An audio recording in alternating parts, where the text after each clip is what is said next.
Amy Callies. I'm McKinley's Community Engagement Coordinator. I shared with you all I've been here for about 2 years.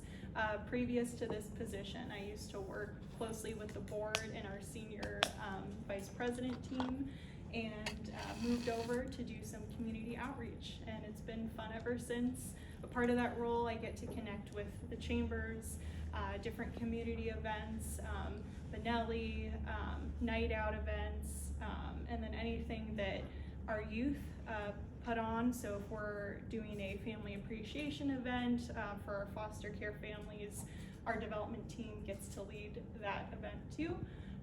So that's a little bit about me. Today I'm going to present to you guys what McKinley does. You know, a common thing is, oh, you guys are just a group home. Yes, we are, but we have many, many different programs that we offer, and we are always growing and adding to that. So I'm excited to share that with you all today. And then lastly, I mentioned that we host events. A big event that we're going to have is our women's conference, and I will show you how our programs kind of lead into that and deciding factors of what events we hold when and what the vision for that event is.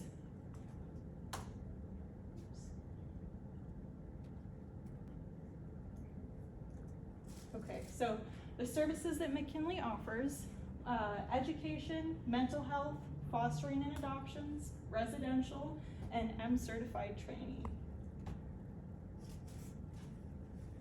So for our education programs, that is for youth ages 5 to 22 years of age, and we have 2 schools. One on Cypress, which many of you may have driven to and have met at before. So that is our Canyon View School, again 5 to 22 years of age. And then we also have our Desert View School, which is up in the High Desert Hesperia area. So both our schools focus on the needs of our McKinley students that come. Those are referred by Benina Unified School District, Pomona Unified School District. The hope is that once we get those referrals, we have the students inside those classrooms, that we develop a personal program designed for them to meet their needs, to get them to where they need to be behavior-wise. A lot of them are at-risk youth. And so the dream is to then place them back into the school that they originally came from. So we offer door-to-door transportation, hands-on coaching, and as I mentioned, individual programs for each of those, and the classroom sizes are much, much smaller, so they get that one-on-one care. Next, we have our mental health program. That's for youth 5 to 22 and for adults 26 to 59. So mental health has a big involvement in both our schools. So if youth need counseling treatments, personalized programs that involve mental health, we've got counselors there to work with them. And then we also provide services to our community members. So if you know individuals that need that treatment one-on-one, it's for them as well. And then we have a program called FSP. That stands for Full Service Program. That is specifically for the adults 26 to 59. A lot of that population is experiencing homelessness. So we have individuals that work with them. That's the giving of blankets, jackets, food cards, things like that to help them meet the needs that they have.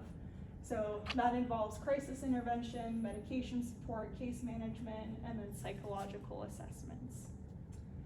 Next, we have our fostering and adoptions, youth 0 to 22, and then foster family.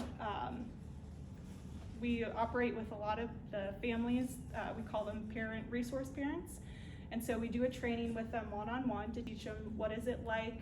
We have a lot of people say, is it really as hard as it might seem to be? And, it might seem scary at first, but, it's really not. And we have individual families that come in just with a heart wanting to know, not sure if they're willing to commit, and later on walking out the door going, sign me up. How many can we have come in? So, and then we have adoptions. So when families, they might not want to foster, they want to do something long-term and have a youth actually live with them and become their full-time guardian. We have a process, educating them what that might look like, what resources you may need if it gets to that point, and what's available.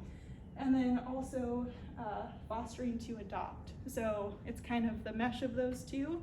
If they want to foster and just temporarily have the youth in their home, they could have the opportunity to say, hey, you know what, this is a great fit. We're loving how this is working. Can I be their long-term guardian? And then we work with the families to transition them into that position. As I mentioned, frequent interactive trainings, and then there is reimbursement assistance as well for those families that have those youth.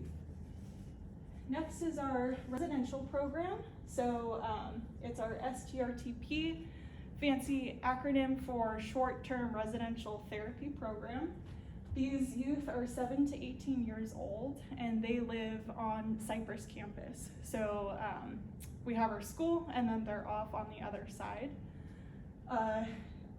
They get to experience different outings, substance abuse treatment, anger management, conflict resolution, spiritual care, and community service opportunities. So these youth are at risk, have a lot of behavioral matters that we get to work with them. STRTP allows 24-hour care and oversight of that individual. So one youth will always have a counselor at all times with them working. So they're not left alone. They always have that oversight. And then, community service. We try to get them involved. We love, yes, they're experiencing trauma at this point in time in their life. The hope is to get them out into the community and to see, well, hey, how else can I serve and how else can I be involved? We have a relationship with McKinley Park over here, and they just did a camping event a couple months ago. And just teaching them, what are those life skills? What does it look like to go fishing and camping and things like that? So we also always welcome volunteers if they ever want to come work with the boys or help out. We teach them and train them how to coordinate with that. Again, their counselors are always with them in case something comes up, but it's always a fun time to hang out with them. And then lastly, we have our M-certified training. So M-certified is just McKinley certified, so M-certified, and it is ISET accredited, which is the International Standard of Excellence. So Blair Thurman actually used to be a part of the training department. She's now a part of our development team as the coordinator. But trainings are offered free of cost to all of our employees that need to get recertified or have their certificates revamped, so that's welcome to them. But we also have those services welcome to our community. So other group homes, other places that might need that training, they're more than welcome to come over to McKinley. We'll get them taken care of and send them on their way. And some of those trainings include diversity and inclusion, water safety, and adult residential care as well. So I mentioned all of our programs that we offer. A part of the development department, we get to highlight each of these programs quarterly. And the way that we highlight those is we send out a letter called an appeal. And that's just a letter that shares, this is the program that we have, and we want to highlight very specific individuals, if that's the youth, if that's the residential boys that live on campus, if it's some of our school students, a part of CVS or DVS. We just articulate ways in which they could help. And then annually, as I mentioned, we host different events. So this year, we're going to be highlighting our foster and adoptions. We call it our FFA department. And so we chose to really focus on these young ladies a part of foster care. Who do they look up to? Who's inspiring them? What do they envision their lives to be as they leave McKinley? Because it's not long term. And so how do we really encourage these ladies? So with that, we came up with our inaugural McKinley Women's Conference. This is going to be focused on the youth. The theme is inspiring hope, creating vision, gathering successful women in support of our young ladies in McKinley foster care. And we actually get the opportunity to have some of these young ladies at the conference seated with the other women within our community. So we're really excited to have these ladies, just have some ladies to look up to and engage with, and to have conversations about, you know, man, how did you start out? You know, did you get to go to school? What did that look like?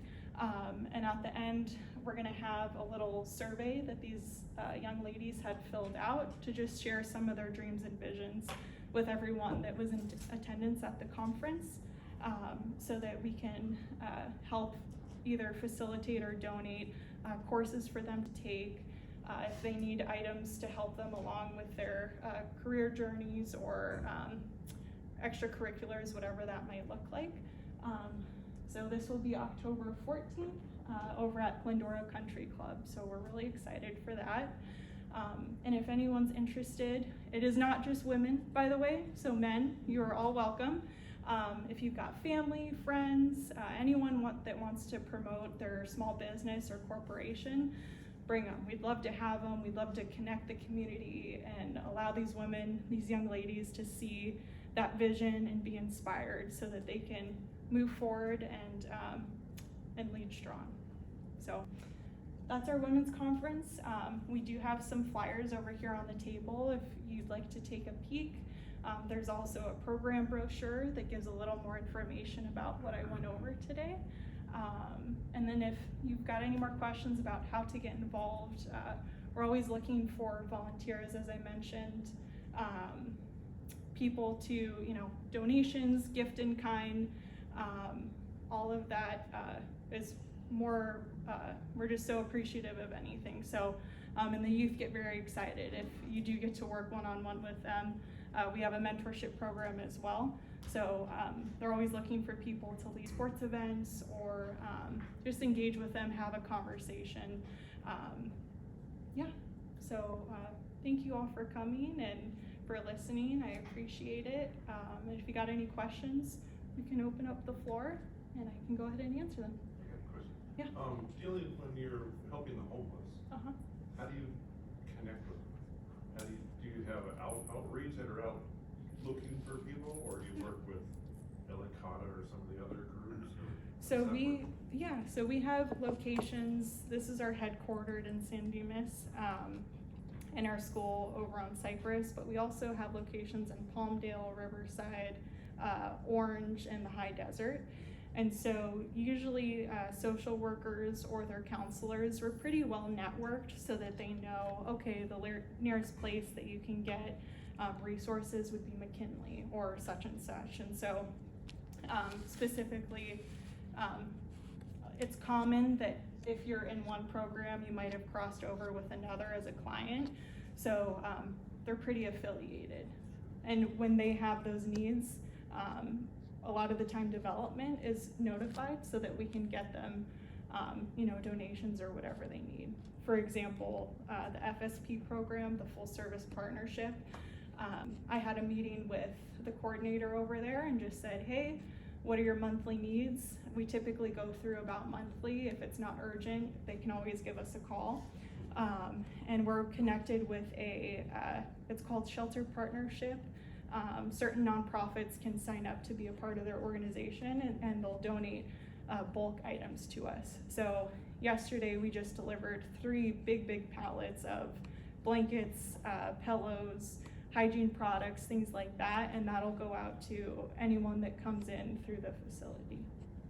It's just women, correct? No, it's yes, men and women. Okay. Yeah. What are the hours on the 14th? On the 14th, it's going to be from 12 to 4. Okay. Is it, are you having different speakers, or is there a panel, or what does the layout look like? So the format of the event, it's going to be, we're going to have Rhonda Shortino. She is the author of Foster Care to Millionaire. Her story herself, she was a foster youth, emancipated at 17, started her own insurance company, sold it, and decided, you know what, I really want to inspire people that have a similar story than mine, or to mine rather. And so she became a public speaker, sharing that testimony and empowering women and men, you know, to go further with whatever story they have. So she will be present. She's gonna have some books, have a book signing, and then we're gonna do there's a networking hour, and then we're gonna have a vision board crafting exercise. So each attendee will be able to create a vision board and take that home with them. Yeah. That's great. Other questions? Well, thank you good. very, Yes. very much. We Yes. appreciate it.